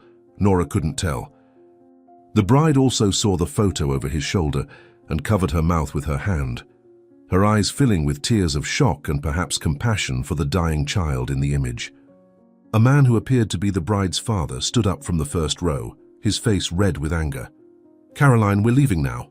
You're not going to marry this liar," he said, his voice thundering through the church, and the bride let out a sob before grabbing the voluminous skirts of her dress and running down the side aisle toward the exit, her high heels clicking on the marble. Half the guests stood up and followed her, clearly deciding that this spectacle had crossed all lines of acceptable social decorum. Those who remained seemed divided between shock, morbid curiosity, and a few with expressions that seemed like genuine sympathy for Nora's situation. The priest who was at the altar finally found his voice. "Perhaps it would be better to continue this conversation in private, somewhere more appropriate," he suggested with a trembling voice, clearly without training to handle situations like this. But Nora shook her head violently. "No. Everything happens here now in front of everyone. He won't be able to hide. He won't be able to pay me to stay quiet again." She refused, keeping Michael trapped there by the force of public shame. Hazel began to cry louder, the stress of the situation finally overwhelming her, and Ivy hugged her, the two little girls trying to comfort each other amid the chaos around them. "Mommy, I want to leave," whimpered Hazel.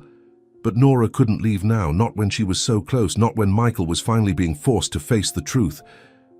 Michael looked around, saw the judging faces, saw his reputation being destroyed in real time, and something in him seemed to break. His shoulders fell, his entire body bent as if an invisible weight had been placed upon him. "All right," he said, and his voice came out low and defeated, almost inaudible. "All right, I'll take the test," he repeated louder, and those words caused a new murmur among the remaining guests. Nora felt something inside her release, a tension she had maintained for 48 hours finally giving way. "Now? You'll go now?" she pressed, not trusting him, not believing without explicit confirmation. Michael nodded, taking off his tuxedo jacket and throwing it on the marble floor with a dull thud. "Now let's go to the hospital now. I'll take the damn test," he said. And there was bitterness in his voice, but also resignation, acceptance that there was no longer any way to escape that situation. The security guards had stopped trying to remove Nora, now just watching in confusion, waiting for orders that weren't coming. Michael descended the altar steps and approached the wheelchair where Grace was, looking at her for the first time really, seeing his features reflected in that pale little face. He extended his hand as if to touch, but then withdrew it, seeming afraid that a simple touch might break her. "She's mine?" he asked, and the question sounded absurd after everything, but Nora understood that he needed to hear it out loud. "Yes, she is yours. All three of them are yours, triplets, and you abandoned them when I needed you most. I know I shouldn't invade your wedding like this, but I have no other alternative. When I told you I was pregnant, you abandoned me. But now it's a matter of life. It's for my daughter. I'll do whatever necessary for her, even cause a scandal if needed. Nothing will stop me from fighting for her life. Not even my own pride or shame," Nora replied, and each word carried the weight of 7 years of solitary struggle. Michael looked at Hazel and Ivy, really looking at them for the first time, seeing how identical they were to Grace, how they all carried his traits undeniably. "My God," he murmured, and there was something that could be remorse in his voice. "My God, what have I done?"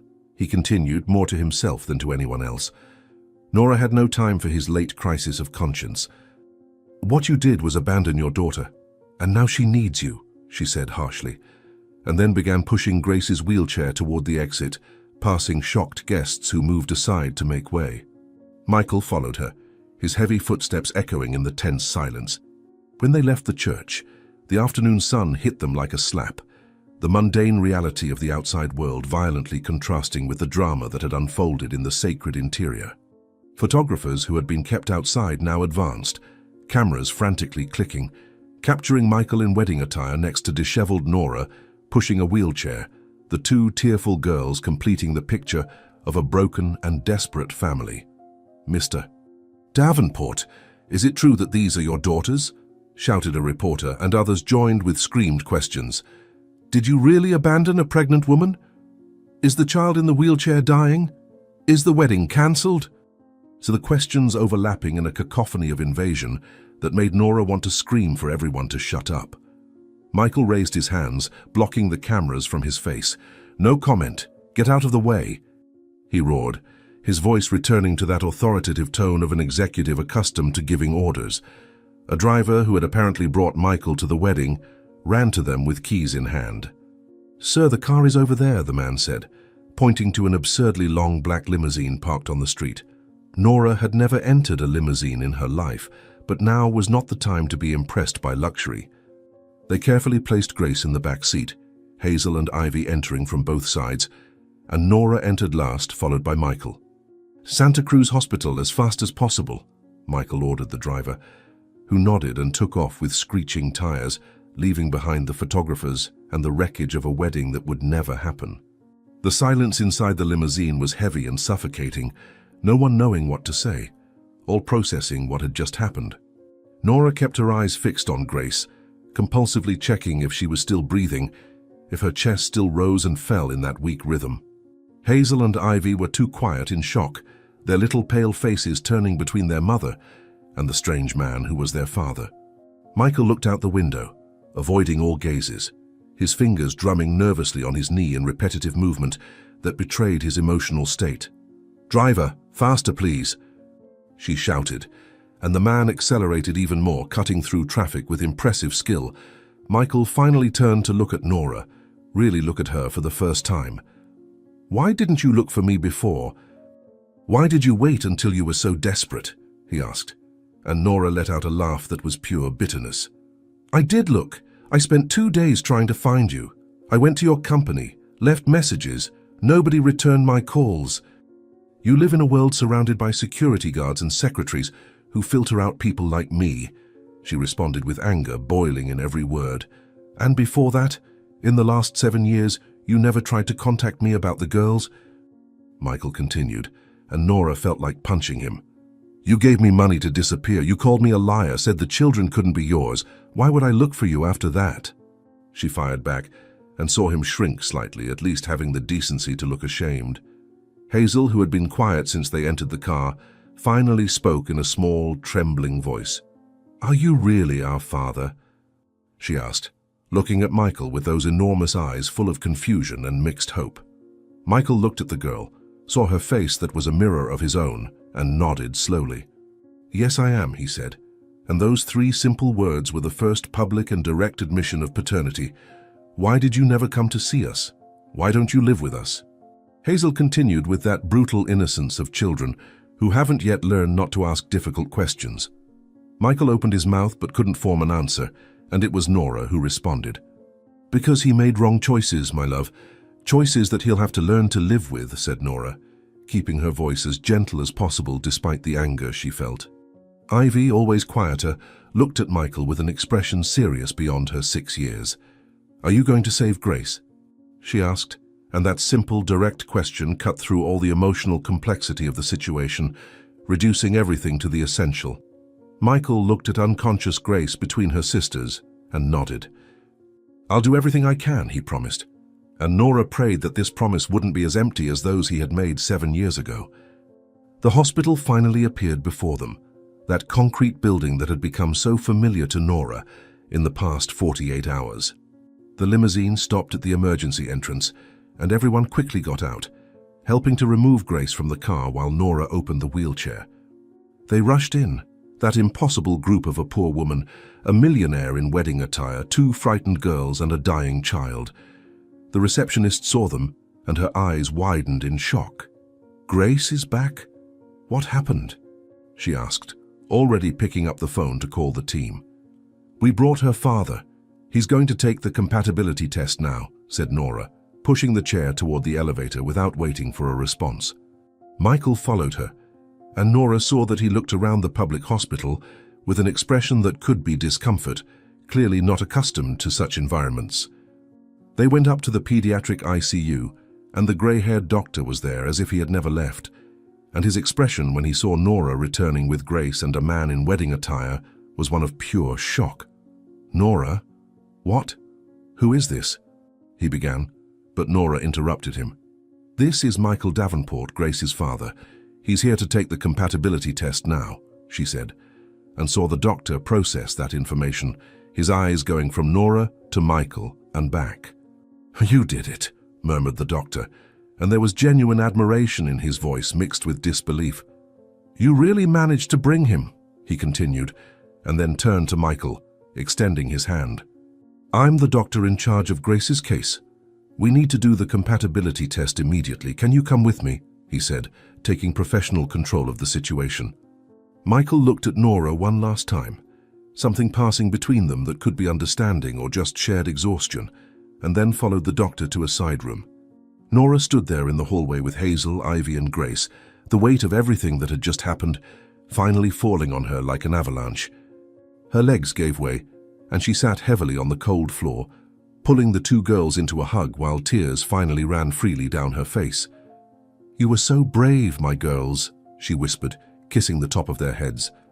"So brave," she repeated, and for the first time in 48 hours, Nora allowed herself to feel something beyond despair, allowed herself to feel a tiny speck of hope that maybe, just maybe, Grace had a chance now.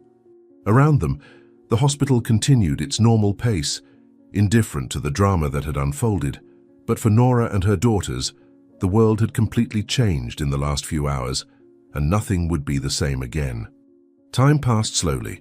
Nora remained seated on that cold hallway floor hugging her two daughters, time dragging on in endless minutes as she waited for news about the result of the compatibility test.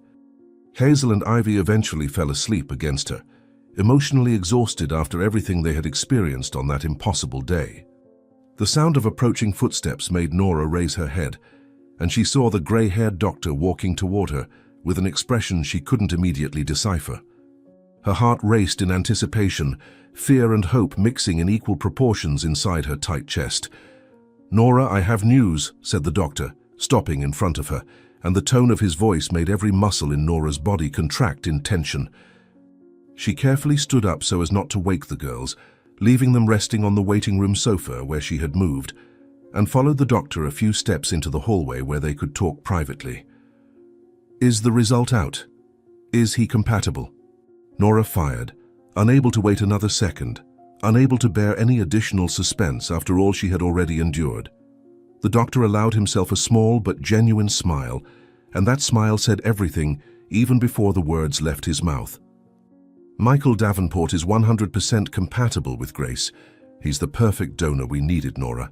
You did it," he said, and those words hit Nora with the force of a train, stealing all the air from her lungs and making her legs wobble.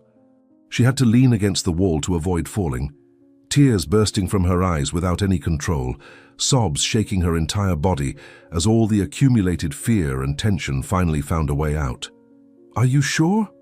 There can't be a mistake," she managed to ask between sobs, and the doctor placed his hand on her shoulder with reassuring firmness. "I'm absolutely sure the markers are a perfect match. Now we can start preparing for the transplant," he said, his voice carrying the professional relief that came from saving another life. Nora wiped her face with the backs of her hands, trying to compose herself, trying to process that miraculous news. "And Michael, what did he say? Will he make the donation?" she asked, and the doctor nodded immediately. "He didn't hesitate for even a second. As soon as I gave him the news, he asked when we could do the surgery. He's completely committed to helping," the doctor replied, and Nora felt something strange in her chest, something that could be the beginning of forgiveness, mixed with gratitude. "The bone marrow collection is scheduled for next Thursday. That's 6 days to prepare both him and Grace for the procedure. I'll do everything in my power to keep her stable until then," the doctor continued, and Nora nodded, accepting that deadline because finally there was real hope, concrete hope, not just despair and empty prayers. "Can I thank him? Can I talk to Michael?" asked Nora, feeling a strange need to see that man who had gone from villain to savior in a matter of hours. The doctor indicated a room further down, and Nora walked there with hesitant steps, knocking lightly on the door before entering. Michael was sitting in a chair, still wearing his wedding clothes, now completely wrinkled and out of place in that sterile hospital environment. He raised his head when she entered, and their eyes met across the small space of the room. "Thank you," Nora said simply, and that word carried 7 years of pain but also present gratitude. Michael stood up, running his hand through his disheveled hair. "No need to thank me, they're my daughters. I should have done this 7 years ago," he said, his voice laden with genuine remorse that Nora could see in every line of his face. "I was a coward. I abandoned you when you needed me most, denied my own daughters because I was afraid of responsibility, and it almost cost Grace's life," he continued, the words coming out in painful confession. Nora said nothing for a moment, just observed him, seeing a man broken by guilt and the weight of wrong choices. "You'll have a chance to make up for it. You can be the father they deserve from now on," Nora finally said, offering something she never thought she would offer, a second chance, a fresh start. Michael nodded, discreetly wiping his eyes. "I promise I won't waste this opportunity. I'll be present, I'll take care of them, of all of you," he said, and that promise sounded sincere in a way that the promises from 7 years ago never had. The following days passed in a blur of medical preparations, endless exams and anxious waiting as Thursday inexorably approached. Michael showed up at the hospital every day, bringing toys for the girls, talking with them hesitantly at first, but gradually building fragile bridges of connection. Hazel and Ivy were initially cautious with him, this father who had appeared out of nowhere under such dramatic circumstances, but slowly began to open up, to ask questions, to accept his presence. Grace was admitted again and began intensive preparatory chemotherapy sessions, her fragile little body being bombarded with strong medications to condition her system to receive the new marrow. Nora practically lived in the hospital during that week, refusing to leave her daughter's side for more than a few hours, sleeping in uncomfortable chairs and eating leftover food that kind nurses brought her. Michael paid for everything: additional private doctors, experimental treatments, a spacious private room where Nora and the girls could stay together, and he did it all quietly, without fanfare or expectation of gratitude, just trying to make up for 7 years of absence with concrete actions. On Thursday morning, Michael was taken to the surgical center, while Grace was prepared in another room, and Nora stood in the hallway between the two, pulled in opposite directions, wanting to be with both, but unable to be in two places at once. Michael's bone marrow collection surgery lasted 3 hours, and then another hour to prepare the material, before finally transplanting it to Grace in a delicate and complex procedure that Nora observed through a glass window, silently praying that everything would go well. The following weeks were an emotional roller coaster. Days when Grace seemed to improve, followed by nights when her body rejected the transplant and doctors rushed with emergency medications. Michael recovered from the collection in a few days and spent all his time at the hospital, truly getting to know his daughters for the first time, hearing stories about the 6 years he had missed, apologizing repeatedly until Nora finally said he needed to stop apologizing and start living in the present. Slowly, miraculously, Grace began to respond to the treatment, new bone marrow markers appearing in her tests, her body accepting that gift of life that her father had given. Color returned to her cheeks, strength returned to her muscles, and one day she opened her eyes and smiled, really smiled, for the first time in weeks. Michael was beside the bed when it happened, holding her little hand, and tears streamed down his face when she whispered, "Hi," Grace said in a voice hoarse from weeks without use, and Michael let out a sob. "Hi, Grace, I'm your dad," he replied, and the girl squeezed his fingers weakly. "I know Mommy told me thank you for saving me," she said with that childlike simplicity that cut straight to the heart, and Michael cried openly, without shame, holding the daughter he had almost lost before even meeting her. Hazel and Ivy came running in when they heard that Grace had awakened. Jumping on the bed and hugging their sister carefully so as not to hurt her, the 3 triplets reunited again, And for the first time, Nora allowed herself to believe that everything really would be okay. Months passed in slow but steady recovery, Grace gaining weight and strength, her laughter once again echoing through the hospital corridors before they finally were discharged. Michael officially recognized his 3 daughters, his name appearing on the birth certificates as father, and he publicly assumed paternity with pride, despite the scandal that still reverberated in the media. He bought a house large enough for Nora and the girls, not trying to force a romantic relationship that neither of them wanted, but establishing a functional co-parenting dynamic based on mutual respect and shared love for their daughters. Nora returned to work, but now only one shift because Michael ensured adequate financial support, and for the first time in 7 years, she could breathe without the constant weight of unpaid bills crushing her chest. The girls flourished with their father's presence, although there were still awkward and uncomfortable moments when none of them knew exactly how to act, but slowly they were building something real, something that could eventually look like family. The triplets' 7th birthday arrived on a sunny spring morning, and Michael organized a party in the garden of the new house, inviting the few friends the girls had made at school and decorating everything with colorful balloons and a huge table full of sweets and cake. Nora watched from a distance as Michael played with his 3 daughters, chasing them across the perfectly manicured green lawn, their laughter filling the air with the sound of pure joy. Grace was completely healed now. There were no more signs of leukemia.